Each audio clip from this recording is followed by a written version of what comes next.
Bismillahirrahmanirrahim.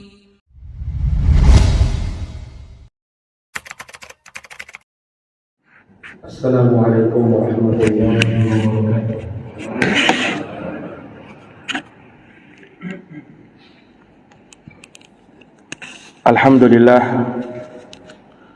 Alhamdulillahi rabbil alamin.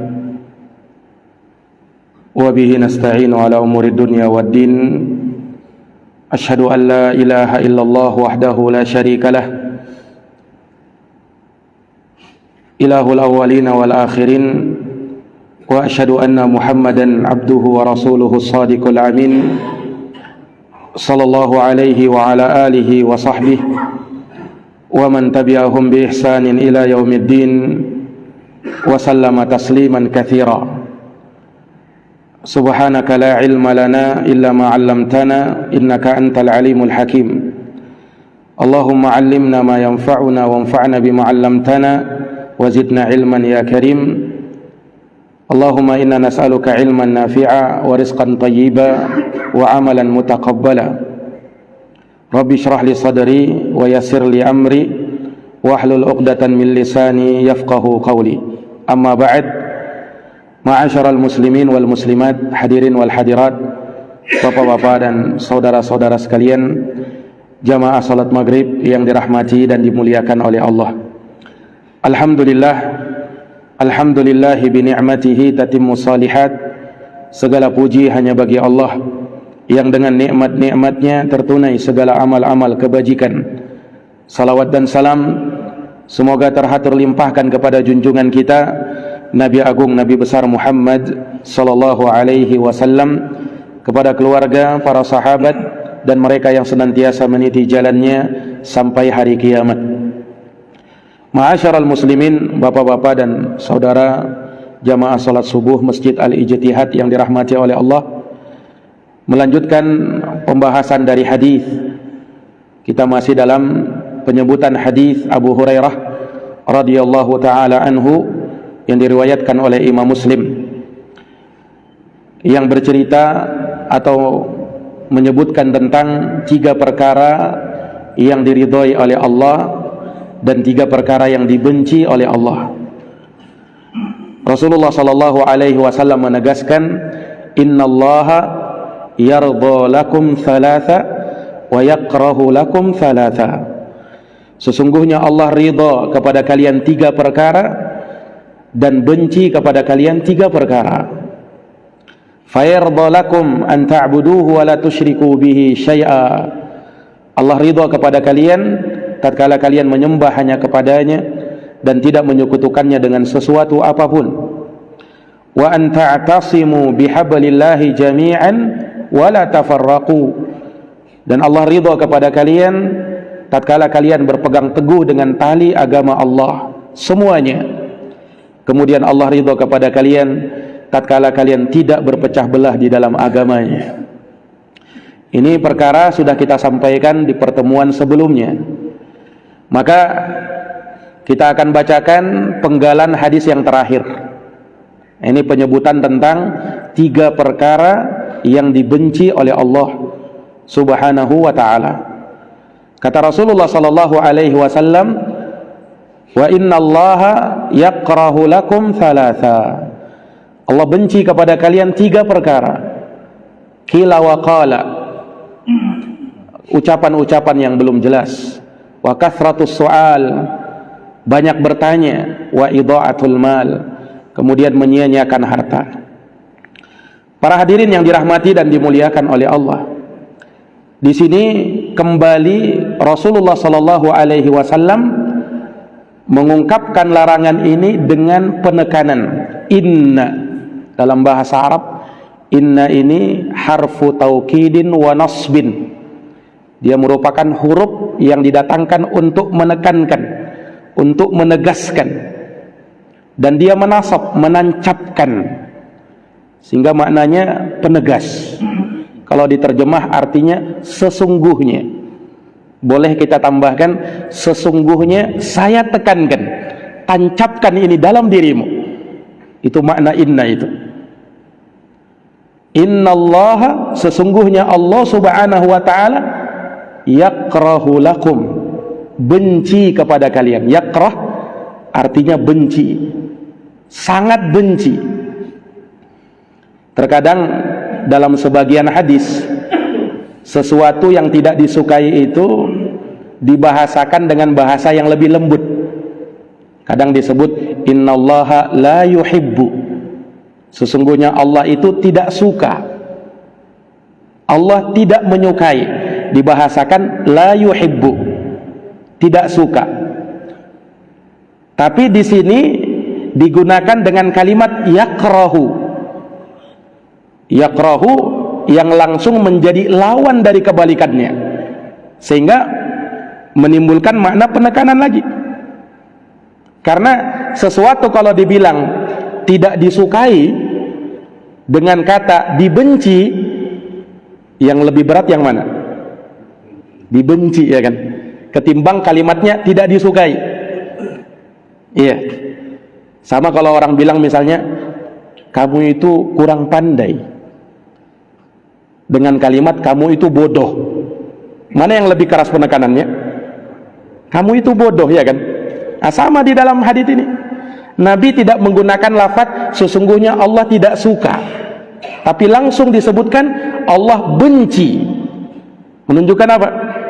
Menunjukkan perkara ini adalah perkara yang sangat dibenci oleh Allah subhanahu wa ta'ala. Tidak boleh kalian lakukan ini.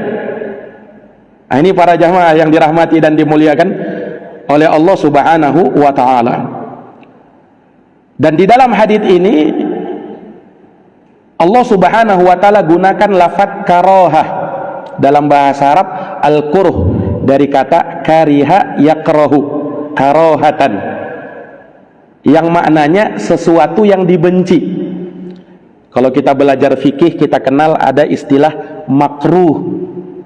Makruh itu secara bahasa yang dibenci. Secara istilah ilmu fikih, maknanya makruh itu sesuatu yang kalau dikerjakan tidak dosa, tetapi kalau ditinggalkan lebih utama. Utamanya ditinggalkan. Kenapa? Dia dibenci. Berarti kalau dalam istilah fikih, makruh itu di bawah haram, ya kan? Nah, tetapi dalam istilah para ulama al-fuqaha, mereka mendefinisikan karohah itu sesuatu yang makruh itu ada dua. Ada karohatut tanzih, ada karohatut tahrim. Nah, ini dalam istilah fikihnya. Ada sesuatu yang makruh yang maknanya tanzih. Inilah yang di bawah hukum, di bawah haram. Kalau dikerjakan memang tidak dosa, tapi lebih utama kau tinggalkan. Tapi ada istilahnya karohatut tahrim, dibenci dia, tetapi hukumnya haram untuk dilakukan. Nah, ini namanya karohatut tahrim, semakna dengan haram, tingkatannya sama dengan haram. Kalau dikerjakan bukan dikatakan tidak apa-apa, tapi dikerjakan dosa kalau dikerjakan. Nah, ini dua istilah ulama ketika mendefinisikan apa itu makruh, apa itu karohah. Dan itu istilah ulama mutaqaddimin. Ulama terdahulu kalau mengatakan makruh, kebanyakannya makruh karohatut tahrim. Maksudnya bukan sekedar makruh di bawah haram, tapi benci, yakni haram hukumnya. Nah, ini istilah-istilah ini juga kadang perlu kita pahami supaya kita tidak salah paham ucapan ulama itu. Nah, terkadang bahasa-bahasa seperti ini juga Allah gunakan dalam Quran. Misalnya firman Allah subhanahu wa ta'ala dalam surat Al-Isra, ketika Allah menyebutkan beberapa perkara yang diharamkan. Di situ disebutkan tentang dosa membunuh anak karena takut miskin, dosa berzina, kemudian dosa mendekati harta anak yatim. Kemudian juga disebutkan tentang mengikuti sesuatu yang kita tidak tahu ilmunya, kemudian kesombongan. Lalu di akhir ayat Allah katakan kullu dzalika kana sayyi'uhu 'inda rabbika makruha. Kata Allah subhanahu wa ta'ala, semua itu kejelekannya di sisi Tuhanmu makruh. Apa maknanya makruh di sini? Tidak mungkin makruh di bawah haram kan? Karena disebutkan zina, disebutkan mendekati harta anak yatim, disebutkan dosa membunuh. Ini haram. Tapi Allah bahasakan makruh itu. Makruh apa maksudnya? Makruh yang dibenci, yang hukumnya haram. Ini para hadirin yang dirahmati oleh Allah. Sama ketika disebutkan dalam hadis ini, innallaha yakrahu lakum thalatha. Sesungguhnya Allah Subhanahu wa taala benci kepada kalian 3 perkara. Benci di sini maknanya apa? Maknanya haram, bukan sekedar makruh di bawah haram. Tapi maknanya sama dengan haram. Makruh yang bermakna haram. Nah, ini para hadirin yang dirahmati dan dimuliakan oleh Allah Subhanahu wa taala. Kemudian tatkala karahah itu disandarkan kepada Allah, Allah benci, menunjukkan bahwa salah satu dari sifat-sifat Allah Subhanahu wa taala, Allah itu disifatkan dengan kebencian. Oh, maksudnya apa Allah benci? Yakni Allah itu benci dengan perbuatan-perbuatan yang kotor, perbuatan-perbuatan yang haram, kemaksiatan, kemusyrikan, kekufuran. Ini tidak mungkin disenangi. Ini harus dibenci. Nah, ini para jamaah sekalian yang dirahmati oleh Allah. Dan ketika Allah membenci, jangan dikhayalkan, jangan disamakan dengan makhluk. Sebab Allah tidak suka dengan, Allah Subhanahu wa taala tidak serupa dengan makhluk. Laisa kamitslihi syai'un wa huwas samiul basir. Tidak ada yang serupa dengan Allah, dan Dia Maha mendengar lagi Maha melihat. Jadi Allah disifatkan dengan sifat itu sesuai dengan kebesaran Allah, sesuai dengan keagungan Allah, sesuai dengan kemuliaan Allah, tidak serupa dengan makhluknya. Makanya Ahlus Sunnah wal Jamaah menetapkan tentang sifat-sifat Allah, ya, mereka tetapkan sebagaimana datangnya bila kaif, tanpa membagaimanakan. Kenapa? Bagaimananya kita tidak tahu. Kita serahkan ilmunya kepada Allah Subhanahu wa taala.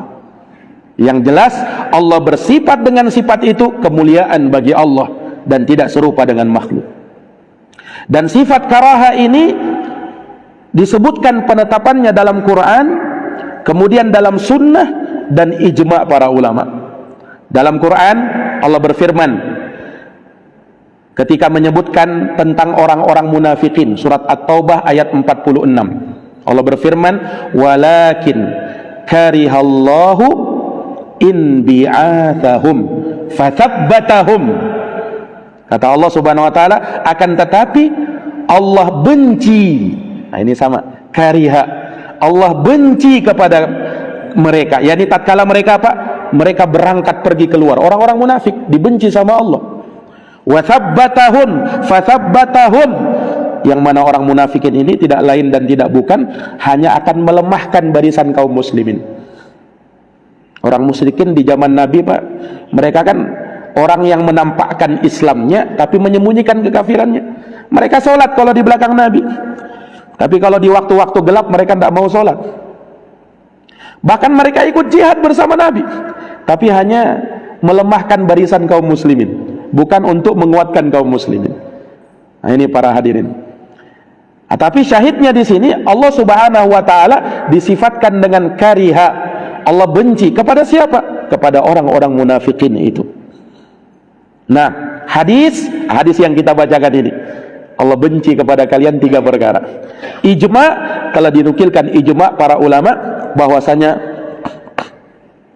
Allah Subhanahu wa taala disifatkan dengan sifat tersebut sesuai dengan kebesaran, keagungan, kemuliaan Allah Subhanahu wa taala, dan pastinya tidak serupa dengan makhluk. Innallaha kariha lakum thalatha. Sesungguhnya Allah benci kepada kalian 3 perkara. Apa 3 perkara ini? Yang pertama, qila wa qala. Ini yang pertama yang dibenci oleh Allah, qila wa qala. Apa maknanya qila wa qala? Secara bahasa, qila itu kan bentuk majhul dari qala. Dalam bahasa Arab, qala itu bentuk ma'lum, dia fi'il madhi ma'lum. Qala, kalau dimajhulkan qila. Qala artinya berkata, kalau qila dikatakan. Qila wa qal artinya begini, ada yang berkata begini tapi dikatakan juga begitu. Oh enggak, ada yang berkata begini, oh katanya begitu. Nah, itu artinya qila wa qala, katanya. Berarti apa? Kalimat-kalimat yang belum jelas,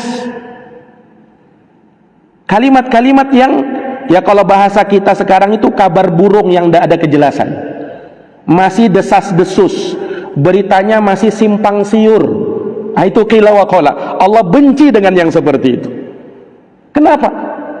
Karena yang seperti itu tidak membuahkan ilmu, hal-hal yang menimbulkan keraguan. Jangan-jangan, oh jangan sampai katanya kan begini. Nah, ini qila wa qala yang seperti itu. Sama halnya dengan berita-berita hoax, berita-berita bohong, berita-berita yang kita belum tahu ilmunya, belum tahu sumbernya, belum tahu kebenarannya, tapi kita sudah latah menyebarkannya. Kalau dulu baru dari lisan ke lisan, dari mulut ke mulut. Kalau sekarang, oh bertebaran di media sosial, melalui Facebook, melalui YouTube, melalui WhatsApp, dan lain sebagainya itu. Berita-berita bohong kadang yang belum jelas tersebar beritanya. Akhirnya apa? Menimbulkan resah, takut orang, gelisah. Oh begini beritanya, oh ternyata tidak benar ternyata. Ini qila wa qal, gosip-gosip yang tidak ada sumbernya, tidak tahu kebenarannya itu bagaimana. Hanya berita-berita tersebar aja di internet, didapatkan berita-berita bohong, berita burung, kabar burung, tidak tahu kejelasannya. Nah itu namanya qila wa qala. Sahabat Ibnu Abbas ketika menafsirkan qila wa qala, kata beliau, al-iktharu minal kalam wal irjaf. Kata Ibnu Abbas, yang namanya qila wa qala itu banyak menebarkan berita yang belum pasti kebenarannya dan menyebarkan ketakutan dan kegaduhan. Nah, itu qila wa qala, semana dengan apa yang tadi kita sebutkan. Dan ini dosa para hadirin yang dirahmati dan dimuliakan oleh Allah. Dosa. Kenapa? Karena kita tidak boleh mengikuti sesuatu yang kita belum tahu kejelasannya. Dalam agama tidak boleh, itu dosa. Dalilnya firman Allah Subhanahu wa taala, "Wala taqfu ma laysa laka bihi ilm, innas sam'a wal basara wal fuad kullu ulaika kana anhu mas'ula." Kata Allah Subhanahu wa taala, janganlah kamu berhenti, jangan kamu mengikuti sesuatu yang belum jelas, yang kau tak punya ilmu terhadapnya. Jangan. Ya. Sama misalnya dengan kalimat yang sederhana, kalau ada orang yang ikut ngajak-ngajakin, ikut yuk. Kemana? Pokoknya ikut aja. Ini dalam Quran tidak boleh diikuti. Kenapa? Belum jelas. Belum jelas ini. Nanti kalau sudah jelas, oh, karena jangan sampai kau diajak kepada ke tempat maksiat. Jangan sampai, kita tidak tahu. Makanya Allah larang, wala taqfu ma laysa laka bihi ilm. Jangan sekali-kali kamu mengikuti sesuatu yang kau tak punya ilmu terhadapnya. Belum jelas, jangan diikuti dulu. Kenapa? Karena kalau kau ikuti, kau menjatuhkan dirimu dalam resiko. Ya kan? Bisa jadi itu keburukan. Nah, ini para hadirin yang dirahmati dan dimuliakan oleh Allah Subhanahu wa taala. Dan pertanggungjawabannya besar. Inna sam'a, sesungguhnya pendengaran, wal basar, penglihatan, wal fuad, yang bercokol dalam hati, kulukana, semua itu kata Allah Subhanahu wa taala akan dimintai pertanggungjawaban oleh Allah Subhanahu wa taala. Ini para jamaah yang dirahmati dan dimuliakan oleh Allah. Makanya kalau kita mau menebarkan berita, kita harus tanggung jawab. Kapan kita salah dalam menebarkan berita, kapan kita salah dalam menerima informasi, lalu kita latah langsung menyebarkannya tanpa mau tahu apakah itu benar atau tidak, langsung sebarkan di grup WhatsApp, langsung posting di status, padahal tidak benar. Dia belum tahu kejelasannya benar atau tidak itu. Nah itu tidak boleh.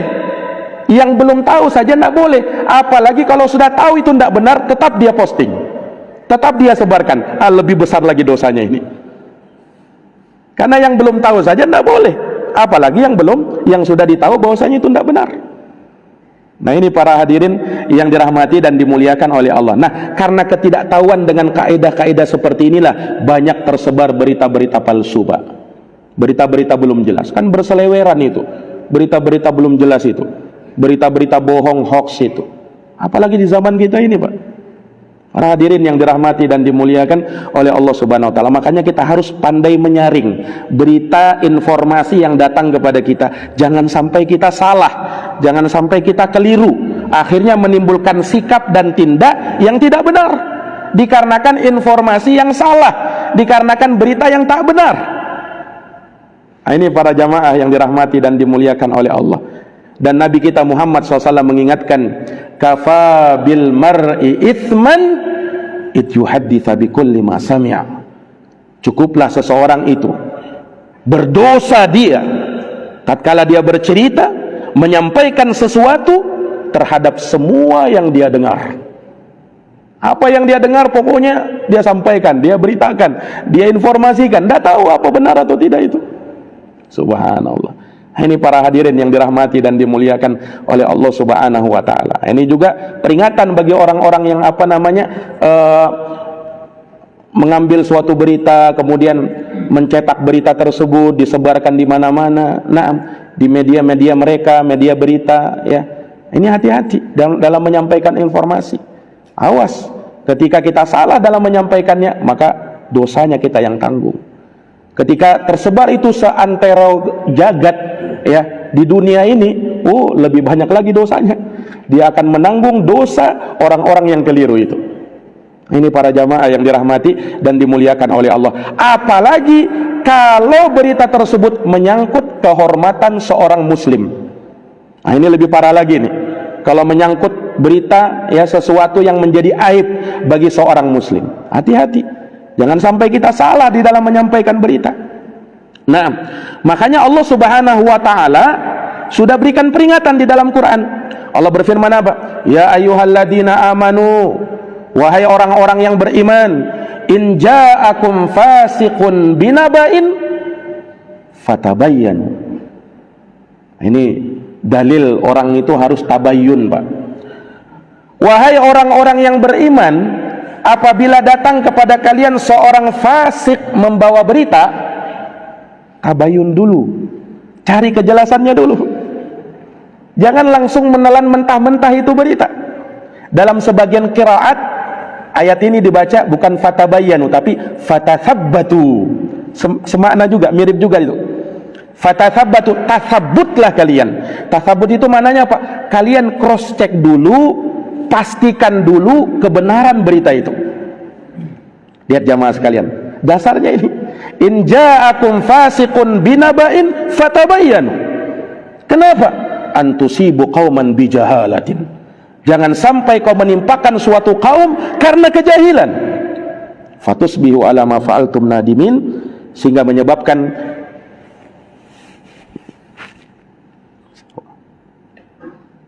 kayaknya habis ya.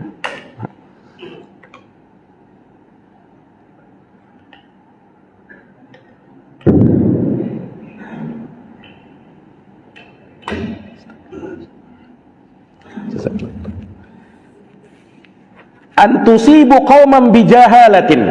Jangan sampai kau menimpakan musibah kepada suatu kaum karena kejahilan. Fatusbihu ala ma fa'altum nadimin, akhirnya kamu menyesal terhadap perbuatanmu itu. Jangan sampai akhirnya menyesal, tapi tidak guna lagi menyesal. Karena apa? Karena sudah terlanjur tersebar.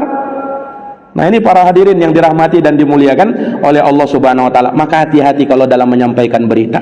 Nah, apalagi berita-berita yang besar menyangkut ya kemaslahatan, hal-hal yang kalau disebarkan ini bisa menimbulkan apa? Kegelisahan, ketakutan, keresahan. Ini jangan sampai tersebar, Pak. Nah, Allah Subhanahu wa taala saja sampai menegur para sahabat. Disebutkan di dalam Al-Qur'an. Allah Subhanahu wa taala berfirman, "Wa idza ja'ahum amrun minal amni awil khaufi ada'u bih."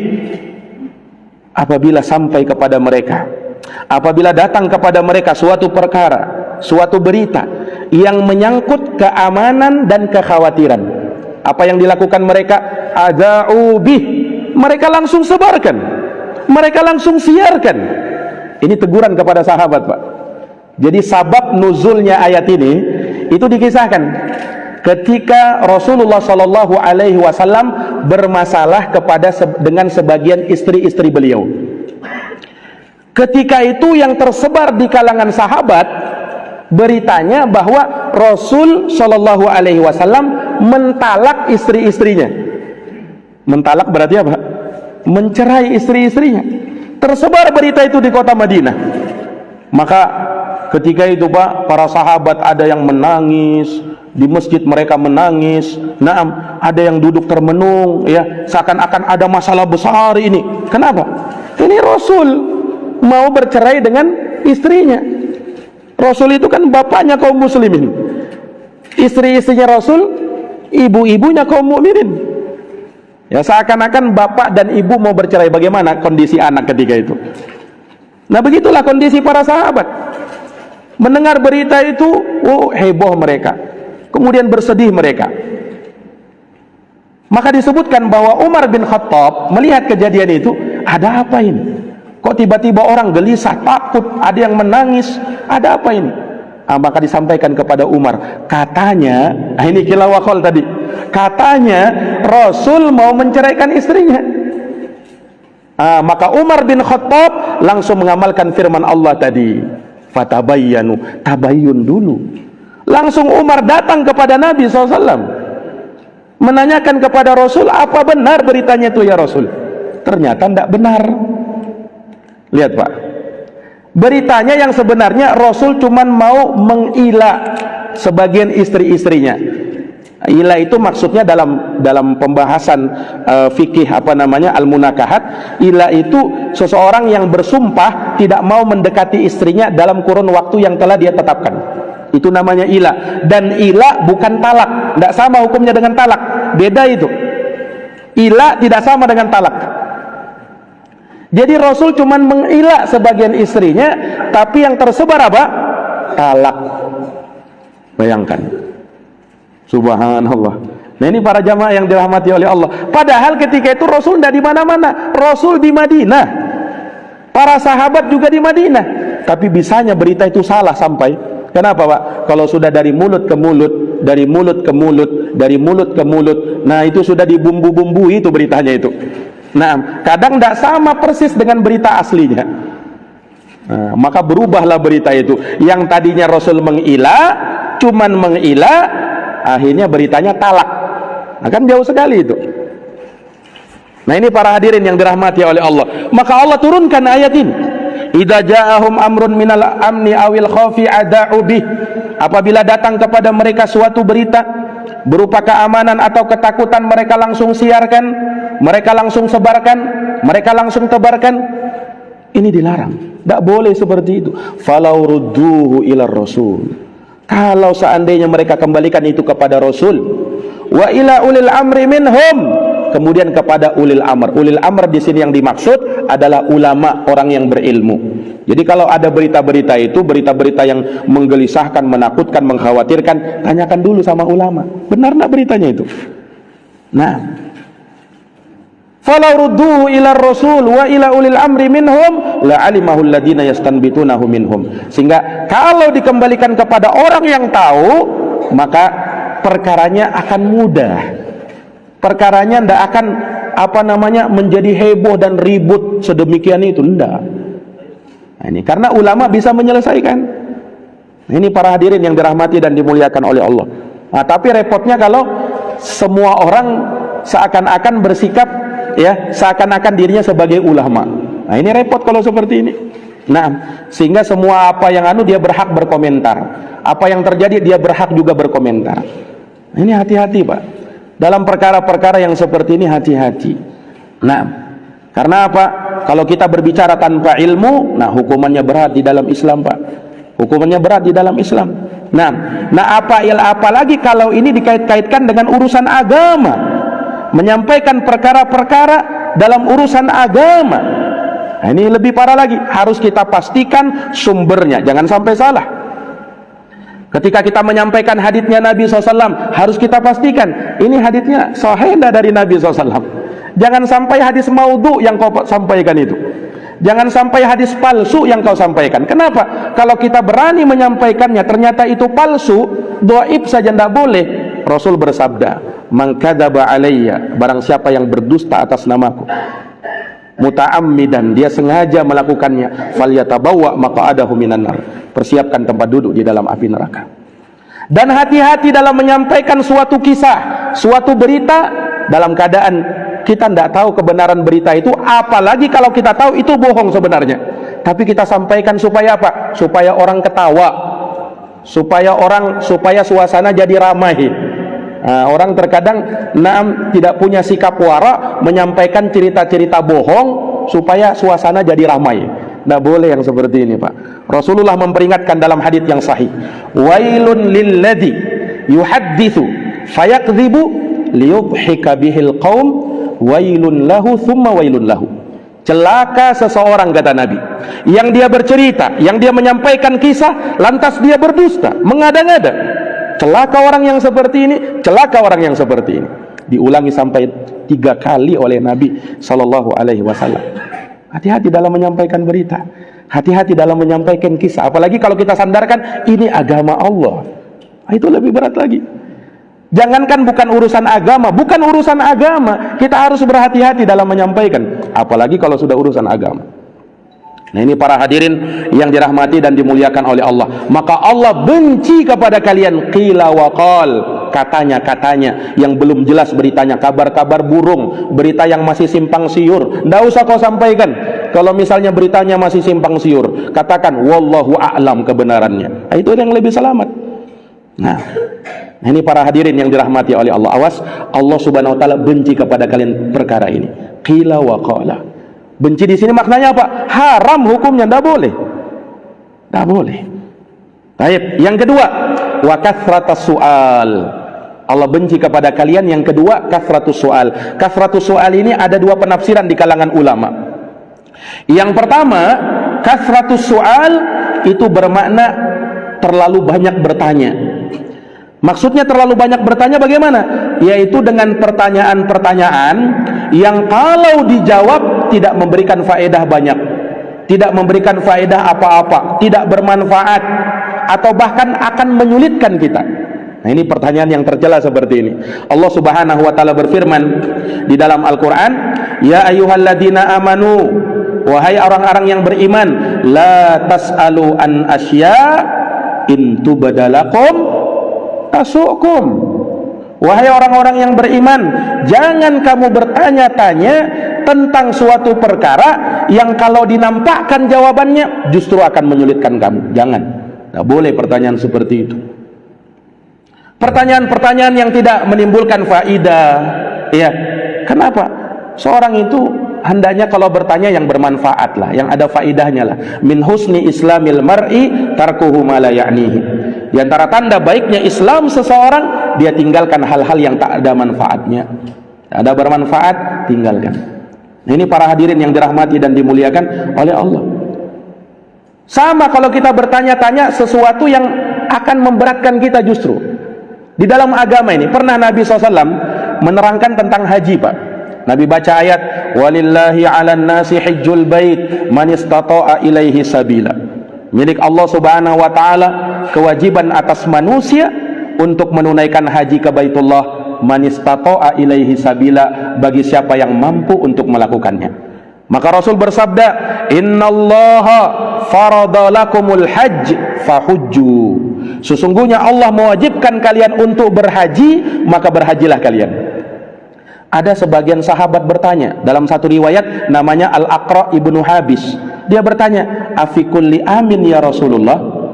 Ya Rasul, apakah haji itu wajib tiap tahun ya Rasul? Pertanyaan ini, apakah hajinya tiap tahun ya Rasul? Apa Pak?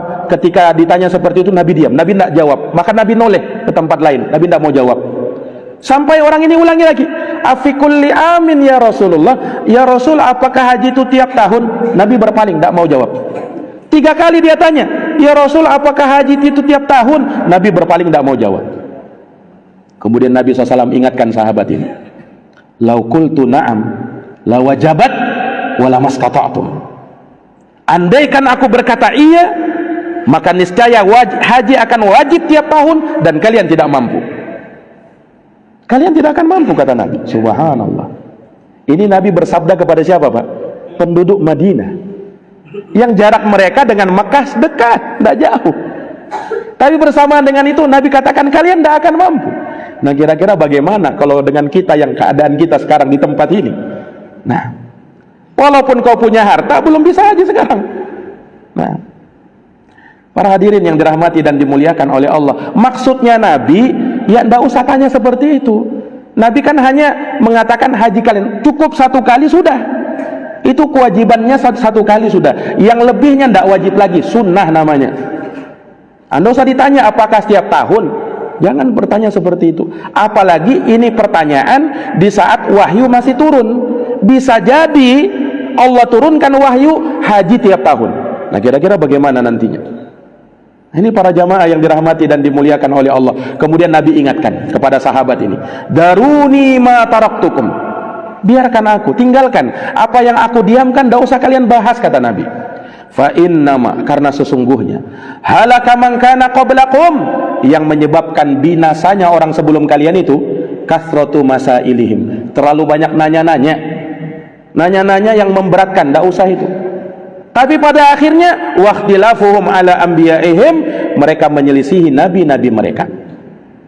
Maka Nabi ingatkan, idza amartukum bi syai' fakhuduhu bihi mastata'tum, apabila aku perintahkan kalian terhadap sesuatu, maka ambillah sesuai kemampuan. Wa idza nahaitukum an syai'in fajtanibuh, kalau aku larang kalian dari sesuatu, maka tinggalkanlah dia.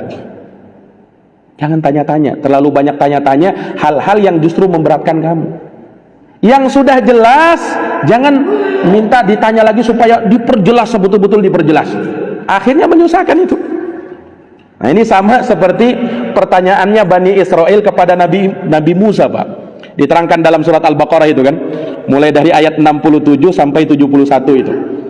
Ketika Nabi Musa perintahkan Bani Israel untuk antadbahu baqarah, sembelih sapi betina. Nah, harusnya jalankan itu. Tidak usah tanya-tanya lagi. Tapi apa yang dilakukan Bani Israel? Mereka tanya, Pak, qalu du'u lana rabbaka yubayyin lana mahi. Wahai Musa, tolong kau berdoa kepada Tuhanmu, ya, tanyakan kepada dia, itu sapi betina yang bagaimana? Kami belum paham. Nah, karena pertanyaan ini akhirnya mereka dipersulit. Oh, sapi betinanya itu adalah sapi betina yang tidak terlalu tua, tapi juga jangan terlalu muda, pertengahan. Nah, sulit sudah kan? Sulit sudah. Kemudian Allah Subhanahu wa taala sebutkan, lakukan apa yang diperintahkan oleh Allah. Mereka belum mau lakukan. Tanya lagi. Qalu du'u lana rabbaka yubayyin lana ma launuha. Tanya warnanya lagi, Pak. Sapi betina yang warnanya apa itu, wahai Musa? Tolong tanyakan lagi kepada Tuhanmu. Oh, lebih dipersulit lagi. Nah, diterangkan apa namanya, sapi betina itu warnanya kuning tua, ya, yang sangat indah kalau dipandang mata. Lakukan apa yang diperintahkan oleh Tuhan. Subhanallah, Bani Israel belum melakukannya. Apalagi mereka katakan, qalu du'u lana rabbaka yubayyin lana mahi innal baqara tashabaha alaina. Kata Bani Israel, wahai Musa, tanyakan lagi kepada Tuhanmu, sapi betina yang bagaimana sih? Karena sesungguhnya sapi betina itu banyak, ya, kami belum paham apa itu. Wa inna insyaallahu lamuhtadin. Nah, insyaallah kata mereka, masih pakai insyaallah juga. Insyaallah jika Allah menghendaki, kami akan diberi petunjuk sama Allah Subhanahu wa taala. Makin dipersulit lagi. Ya, maka disebutkan dalam ayat itu, ya, sapi betinanya itu sapi betina yang tidak dipakai untuk mengairi tanaman, tidak dipakai untuk membajak, ya, yang apa namanya sehat, tidak belang-belang. Nah, maka subhanallah disebutkan, ya, barulah Bani Israel mengatakan, qalul ana ji'ta bil haqq. Nah, baru sekarang wahai Musa, kau mendatangkan kebenaran. Fadabahuha, baru mereka sembelih. Wa makadu yaf'alun, hampir mereka tidak sembelih. Karena terlalu banyak tadi, Pak, banyak tanya tadi. Nah, ini kalau orang terlalu banyak tanya sesuatu yang asalnya tidak usah ditanya kalau sudah jelas. Nah, ini akhirnya menyulitkan. Ada orang, misalnya orang tua kita, ya, suruh anaknya, nak beli sabun, nak. Nah, sudah, nggak usah tanya lagi, sabunnya warna apa, Bu? Oh, sabun Lifebuoy. Nah, lebih dibatasi lagi kan, warnanya apa? Lifebuoy merah. Di warung mana? Di warung yang paling ujung sana. Nah, ini kan lebih menyulitkan kan? Kenapa? Karena dia sudah bertanya sesuatu yang harusnya tidak ditanyakan. Harusnya kalau kau disuruh beli sabun, ya sudah beli sabun aja. Nggak usah tanya mereknya apa ininya. Karena perintahnya umum. Jadi kalau perintahnya umum, jangan ditafsir lagi, jangan dirinci lagi. Nah, ini para hadirin yang dirahmati dan dimuliakan oleh Allah Subhanahu wa taala. Ini maksudnya pertanyaan-pertanyaan seperti inilah yang tercela di dalam agama. Sama juga kata ulama, bertanya dengan pertanyaan yang tak ada faedahnya, yang hanya baru dikhayalkan, belum terjadi dia, tapi sudah dikhayalkan. Sama kalau ada orang bertanya begini, Pak Ustadz, bagaimana ya kalau misalnya seandainya kita itu nanti pindah ke planet Mars, kalau nanti sholat kiblatnya menghadap kemana Ustadz? Ini pertanyaan tidak dibutuhkan kan saat ini, ya kan? Tidak usah bertanya begitu. Masa dikhayalkan nanti kita pindah ke planet Mars? Nah, ini para hadirin yang dirahmati oleh Allah. Inilah pertanyaan-pertanyaan yang tidak apa? Yang tercela di dalam agama. Beda kalau kamu bertanya pertanyaan-pertanyaan ilmiah yang memang mau tahu tentang agama. Maka diperintahkan fas'alu ahla dzikri in kuntum la ta'lamun. Bertanyalah kepada orang yang lebih tahu, kepada ulama kalau kamu tidak tahu. Pertanyaan-pertanyaan ilmiah yang ingin menambah wawasan, yang ingin diamalkan, yang ingin didakwahkan, silakan bertanya yang seperti itu. Itu pertanyaan yang terpuji. Nah, ini para hadirin. Makanya kalau bertanya itu juga harus lihat-lihat pertanyaan yang kita mau sampaikan bagaimana. Nah, kenapa? Karena dilarang oleh Nabi terlalu banyak tanya-tanya yang tidak ada manfaatnya, justru akan memberatkan. Ini penafsiran yang pertama. Penafsiran yang kedua, maksudnya apa?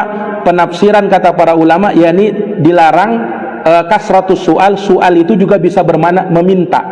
Kasratus soal maknanya larangan banyak meminta-minta. Nah, ini tercela, banyak meminta-minta. Makanya Imam Nawawi, Pak, di dalam kitabnya Riyadhus Shalihin menyebutkan satu bab dzammul mas'alah, dzammus soal, bab tercelanya minta-minta. Ya. Minta-minta yang bagaimana yang tercela itu? Meminta sesuatu ya yang untuk kepentingan dirinya, untuk memperkaya dirinya. Yang sebenarnya dia bisa usahakan,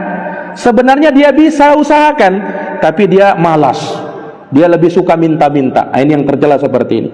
Rasulullah bersabda dalam hadis yang diriwayatkan oleh Imam Al-Bukhari, la yazalur rajulu yas'alun nasa hatta ya'tiya yaumal qiyamah wa laysa fi wajhihi muz'atu lahmin. Kata Nabi SAW, senantiasa orang itu selalu minta-minta sama orang lain, minta-minta dan terus meminta-minta, sampai nanti di hari kiamat dia akan datang kepada Allah, menghadap kepada Allah dalam keadaan wajahnya ini tanpa daging, tengkorak aja wajahnya ini. Itu sebagai hukuman gara-gara dia selalu minta-minta sama orang lain. Ini para hadirin yang dirahmati dan dimuliakan oleh Allah Subhanahu wa taala. Dan yang terakhir, perkara ketiga yang dibenci oleh Allah adalah wa idha'atul mal, yaitu menyia-nyiakan harta. Harta itu Pak dijaga. Harta itu di dalam bahasa Al-Qur'an disebut al-khair dia. Makanya dalam ayat itu wa innahu lihubbil khairi lasyadid. Dan sesungguhnya manusia itu sangat cinta kepada harta. Harta Allah bahasakan dengan khair. Kenapa disebut harta itu khair? Khair dalam bahasa Arab artinya baik. Kenapa? Dengan harta kita bisa berbuat baik, Pak. Bisa kita sedekahkan, bisa kita zakatkan, bisa kita sumbangkan, bisa kita pakai bangun masjid, bisa untuk menafkahi anak dan istri, berpahala. Makanya disebut khair. Tapi awas, harta disebut khair, lawannya apa? Khair lawannya syar. Syar artinya jelek. Jangan sampai kau salah gunakan hartamu yang tadinya khair bisa berubah menjadi syar, bisa berubah menjadi buruk, jelek dia. Ketika kau tidak mampu menggunakan hartamu dengan apa yang Allah Subhanahu wa taala amanahkan. Ingat, harta itu amanah dari Allah Subhanahu wa taala, titipan dari Allah, harus kita gunakan dengan sebaik-baiknya. Jangan kita gunakan untuk berfoya-foya, ya, untuk membelanjakannya di jalan-jalan yang tidak benar, untuk berbuat tabdzir. Tabdzir itu artinya membelanjakan harta untuk maksiat. Ada dua istilah, Pak. Ini kadang kita keliru dalam menggunakan istilah ini. Ada istilah tabdzir, orang bahasakan sekarang mubadzir. Ada istilahnya israf, pelakunya namanya musrif. Nah, tabdzir dengan israf ini beda, Pak. Disebutkan oleh Imam Ibnu Abidin rahimahullahu ta'ala, kalau tabdzir itu membelanjakan harta untuk hal yang maksiat. Belanjakan harta untuk apa? Mabuk-mabukan, untuk berjudi. Nah, itu dikatakan mubadzir. Nah, jangan salah. Kalau dia membelanjakan hartanya untuk hal yang boleh, mubah, tapi berlebih-lebihan, nah ini namanya israf. Sebagian kita bahasakan apa itu? Justru itu mubadzir kan? Ini keliru sebenarnya dalam penggunaan bahasa. Yang lebih tepat namanya israf. Kalau kau belanjakan hartamu, hal boleh, sebenarnya boleh, tapi berlebih-lebihan. Nah itu sampai terbuang-buang. Kau belanja makanan misalnya, makanan kan boleh kita beli kan, tapi kau belanja makanan berlebih-lebihan, akhirnya kau buang itu makanan. Nah ini namanya jangan dibilang mubadzir, tapi apa? Israf namanya. Nah, Allah berfirman di dalam Al-Quran, wa kulu washrabu wa la tusrifu innahu la yuhibbul musrifin. Makan dan minumlah kamu, tapi jangan israf, jangan berlebih-lebihan, karena Allah tidak suka dengan orang yang berlebih-lebihan. Nah, kalau tabdzir Allah juga sebutkan, kata Allah subhanahu wa ta'ala, wa la tubadzir tabdzira innal mubadzirina kanu ikhwana syayatin. Janganlah kalian tabdzir, membelanjakan harta untuk maksiat, tidak boleh. Kenapa? Karena mubadzir itu kawannya setan, kata Allah. Nah, berarti ini kan yang mana yang lebih berat, Pak? Tabdzir atau israf? Tabdzir yang lebih berat, ya kan? Karena ini langsung dalam maksiat. Walaupun israf juga tidak boleh. Israf aja tidak boleh, apalagi tabdzir, mubadzir, apalagi itu. Jelas lebih tidak boleh lagi. Nah, ini para hadirin yang dirahmati dan dimuliakan oleh Allah Subhanahu wa taala. Seseorang dengan hartanya dia bermegah-megahan, dia berbangga-bangga, sombong. Naam. Nah, ini yang Allah Subhanahu wa taala sebutkan kecelakaan bagi dia. Alhaakumut takatsur, bermegah-megah, bermewah-mewah telah membuat kamu lalai. Sampai kapan? Hatta zurtumul maqabir, sampai kamu masuk dalam kubur, sampai kamu mati baru kamu sadar. Bermegah-megah, bermewah-mewah. Hati-hati, Pak. Ini perkara yang dibenci oleh Allah Subhanahu wa taala. Idha'atul mal, menyia-nyiakan harta. Ingat para jamaah sekalian, harta yang ada pada kita akan dimintai pertanggungjawaban oleh Allah. Harta itu kan kenikmatan. Semua nikmat akan ditanyai oleh Allah. Tsumma latus'alunna yauma idzin 'anil na'im. Kemudian kalian pasti akan ditanya pada hari itu tentang apa yang telah diberikan kepada kalian dari nikmat. Ini ayat, Pak, turun kepada sahabat, kepada Nabi SAW, yang ketika itu hidupnya sahabat itu kaya atau miskin, Pak? Cenderungnya, kebanyakannya. Walaupun kan ada kan sahabat kaya kan, tapi kebanyakan mereka miskin atau kaya? Miskin, Pak. Kebanyakan mereka itu hari-harinya itu cuman mengkonsumsi aswadan. Aswadan itu, Pak, dua yang hitam. Tahu apa itu dua yang hitam? Kurma dan air putih. Cuman itu yang mereka konsumsi. Para jamaah sekalian, jangan dipahami, oh memang itu Ustadz makanan pokok mereka. Oh enggak, mereka makan gandum, mereka makan daging. Ya kalau sudah makan cuman korma dan air putih, nah ini makanan orang miskin ketika itu. Nabi, Pak, pernah 3 bulan cuman makan korma dan air putih saja. Nabi itu, subhanallah. Nah, ketika ayat ini turun, sahabat tanya, ya Rasul, nikmat yang mana yang mau ditanya sama Allah? Innama aswadan ya Rasulullah, yang kami nikmati kan cuman kurma dan air putih ya Rasul. Apa juga itu ditanya? Apa kata Rasul, Pak? Huwa kadzalik. Nah, itu pun akan ditanya. Subhanallah. Kalaulah cuman kurma dan air putih itu ditanya sama Allah, apalagi kenikmatan yang ada sama kita, Pak. Ya.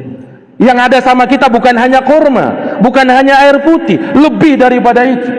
Apalagi di Indonesia ini kan bermacam ragam aneka makanan, itu terlalu banyak, ya kan? Apa yang kita konsumsi, apa yang kita pakai, siapkan pertanyaan, siapkan jawabannya di hadapan Allah Subhanahu wa taala. Makanya jangan membeli sesuatu yang sia-sia, yang tidak ada gunanya. Nah, ingatkan sama keluarga kita, sama istri kita terkadang. Mungkin terkadang mereka suka beli-beli yang tak perlu, tak diperlukan. Ingatkan. Kalau dia mau beli, siapkan pertanggungjawabannya nanti di hadapan Allah. Bisa enggak jawab nanti itu? Kalau enggak bisa jawab, jangan beli. Nah, ini para hadirin yang dirahmati dan dimuliakan oleh Allah. Tapi untuk jalan kebaikan, maka Allah Subhanahu wa taala bahkan perintahkan memuliakan tamu. Allah perintahkan yukrimud dhaif, memuliakan tamu. Memberi kepada tetangga, Allah perintahkan, Rasul perintahkan. Nah, ini para hadirin yang dirahmati dan dimuliakan oleh Allah Subhanahu wa taala. Maka inilah 3 perkara yang dibenci oleh Allah Subhanahu wa taala. Yang pertama apa tadi, Pak? Qila wa qal. Apa artinya qila wa qal? katanya, kabar-kabar burung, belum jelas, berita simpang siur, apalagi berita hoax. Yang kedua apa? Kasratus soal, banyak bertanya atau terlalu banyak minta. Yang ketiga, idha'atul mal, menyia-nyiakan harta dalam bentuk israf atau tabdzir. Mudah-mudahan bermanfaat dan mudah-mudahan menambah ilmu dan ketakwaan kita kepada Allah Subhanahu wa taala. Jazakumullah khairan atas perhatiannya. Mohon maaf atas segala kekurangannya. Kita akhiri dan kita tutup dengan doa kafaratul majlis. Subhanakallahumma wa bihamdika asyhadu an la ilaha illa anta astaghfiruka wa atubu ilaik. Subhana rabbika rabbil izzati amma yasifun wa salamun alal mursalin walhamdulillahi rabbil alamin. Wassalamu alaikum warahmatullahi wabarakatuh.